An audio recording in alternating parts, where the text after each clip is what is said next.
Good evening, sci-fi movie nerds, and welcome to another episode of the Sci-Fi Movie Guy.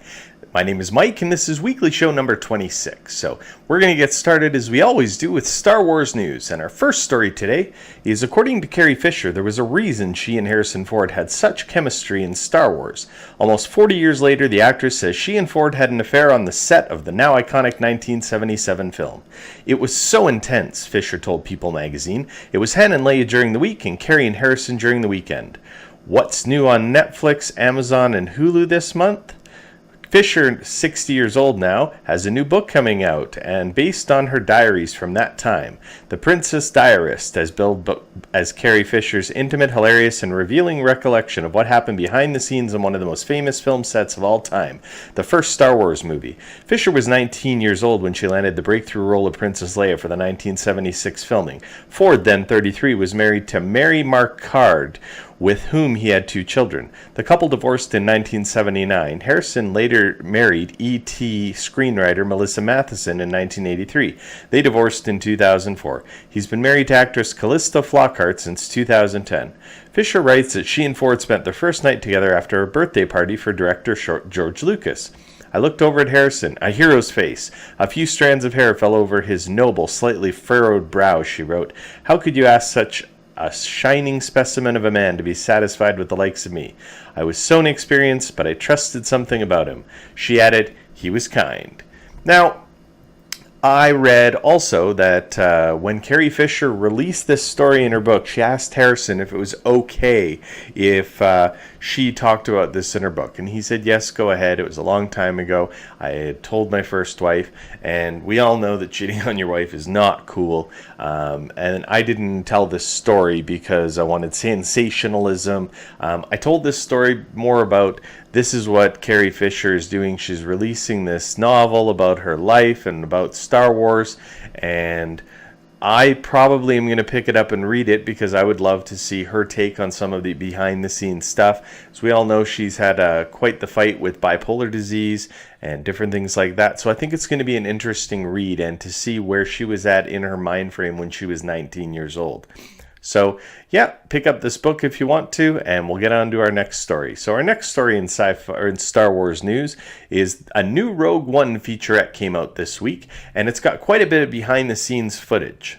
Now, I watched this featurette, and there's not really anything new. We've seen pretty much everything on this before. And as I said before, I'm really not wanting any more spoilers, anything coming out of Rogue One until the movie hits.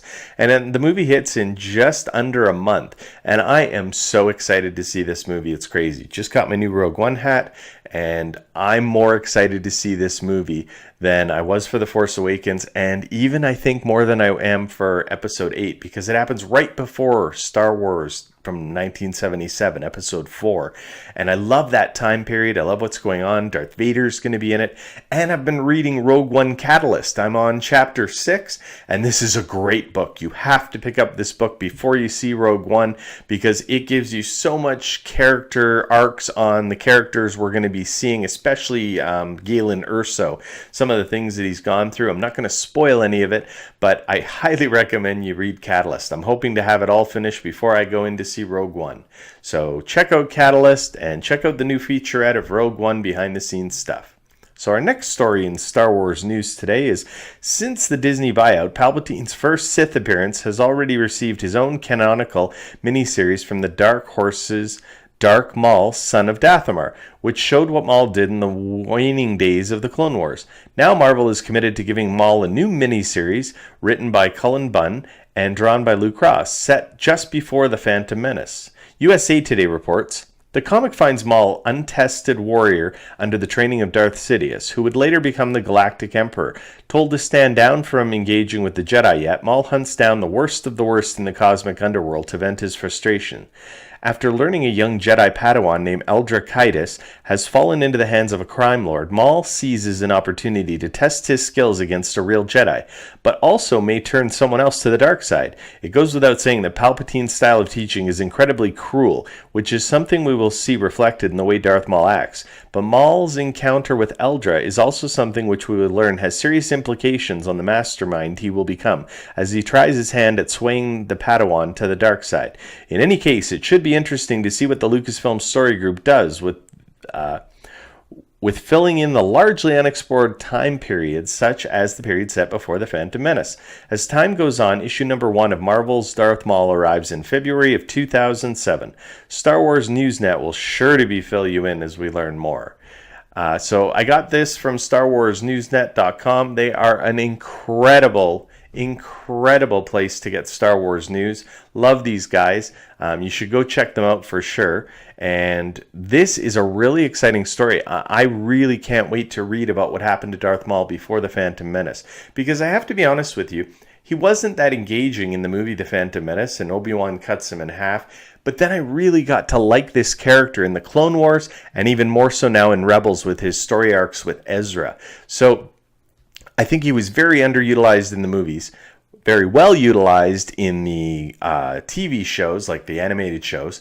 And now we're going to get to see what he was like when he was training with Darth Sidious in the comic book. So I think I'm really probably my most anticipated comic book other than the Darth Vader comic book. So make sure you check that out in February of 2017. So our last story in Star Wars news today is Presna Imperial uncovered 6 new Rogue One character posters from Japan that features the Rebels crew tasked with the daunting job to steal the plans of the ultimate weapon in the galaxy, the Death Star. These posters are pretty much the same, except for the characters change on each poster to run through Bodhi, Cassian, Jin, K2SO, Baze, and Chirrut Îmwe. So, I like these posters. They're not great posters. I mean, they could have made each one different, but they didn't. They really have the exact same background, and they just put pictures of the characters on there. It's got some Japanese writing. I got to tell you, not so impressed with these posters. Now, the coolest poster, and I'm going to put it up right now, is the one with the helmet in the water, and you can see the reflection in the water. This is my favorite Rogue One poster, and I would love to get this blown up and hang it up in my room, because it is awesome. But these new Japanese posters, not really that cool with. But again, they're getting everything they can out there about Rogue One to get the non-Star Wars fans ready to go see it. And I think they want to really push the fact that it's not the continuation of the Skywalker story. And they're afraid to call it a prequel because of what happened with the prequels. So they're calling it a Star Wars story. Well, I can't wait for this movie, but please stop putting stuff out and let's just get to the movie. So that's it for Star Wars news. Now we're going to get into sci-fi news. And our first story in sci-fi news today is, it looks as though the Green Hornet is getting another go at it. Deadline reports that Paramount Pictures has acquired the rights to the Green Hornet and tasked the accountant director Gavin O'Connor to direct. The film will overhaul the central hero of Britt Reed into an edgy one that is said to be the catalyst for a new franchise. So I really enjoyed Seth Rogen in the Green Hornet movie that came out, I think it was in 2011. That was a great movie. Now, he was a little bit more of a bumbling Green Hornet than we're used to in the comic books, for sure, no question. I love the actor who played Kato in that. I can't remember his name right now. I like Kato, I think, a little more than I did Seth Rogen. But you know what? It was a very entertaining movie. Now it seems like they're going to have this to be a little bit more of an edgy Brett Reed, which is more consistent with what we read in the comic books. So I love the Green Hornet story. I'm really looking forward to the new Green Hornet movie. So let's get on to our next story. When director Tim Miller exited the sequel to Deadpool, it was reportedly over creative differences with his star producer Ryan Reynolds. Speaking to GQ in a recent interview, Ryan Reynolds finally commented on Miller's departure, saying that all he can really add is that he was sad to see him off the film. Though it was a very diplomatic answer, Ryan then commented on the passion the entire crew had for the movie, and it did seem to suggest some clashes behind the scenes. Now, I know, because I've been watching this really closely, Ryan Reynolds put a lot of his own money into this movie. He had a vision for this movie. and he wanted to make sure that it was done the way he wanted. He wasn't going to let the studio dictate terms to him. He wasn't going to let a director dictate terms to him, and he's really taking control of this franchise. He even paid to have his own writers on set so that they could do rewrites while they were making the movie, the first Deadpool movie. And so I guess during the post-production, when they were editing the film, him and the director had some screaming matches, some yelling matches, and they got a great movie out there. But I don't think Ryan Reynolds wanted to go through that again. So he's going to get another director and somebody who understands that this is his movie and he's got a vision for it. And let's make sure that director is on board with that vision. So I don't see anything wrong with this. They have been nothing but professional in the media. I love that about Ryan Reynolds. So you know what? It's creative differences. It happens in Hollywood all the time. Move on, get a new director, and let's get Deadpool 2, and hopefully it's as good as the first one.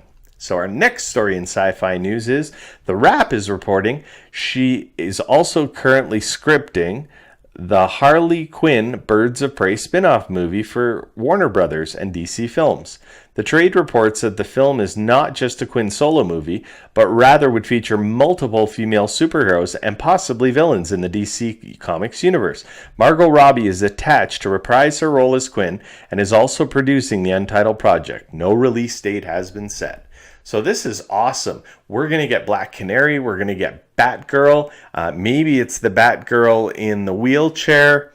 I can't remember what name she... Oracle. So it might be Oracle, which was after Batgirl got shot by the Joker and was put into a wheelchair. So she became Oracle and she became even more powerful.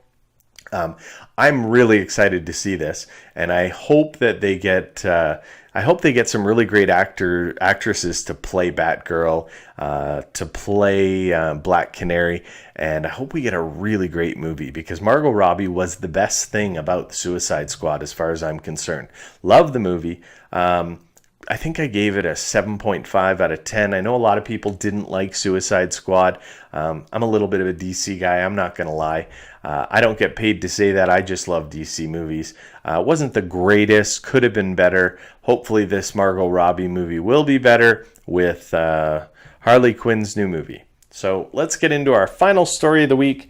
The Fantastic Beasts and Where to Find Them franchise was recently revealed to be a series of 5 films instead of 3, and now it looks as though director David Yates is on board for all of them. During a recent interview with Collider, the director revealed he might be interested in directing the entire series if it comes down to it. Now, I've told you guys many times before, I liked Harry Potter movies. I didn't love them. I really liked the first one. I think the first one was my favorite of all of them. And maybe The Goblet of Fire. I really liked that one.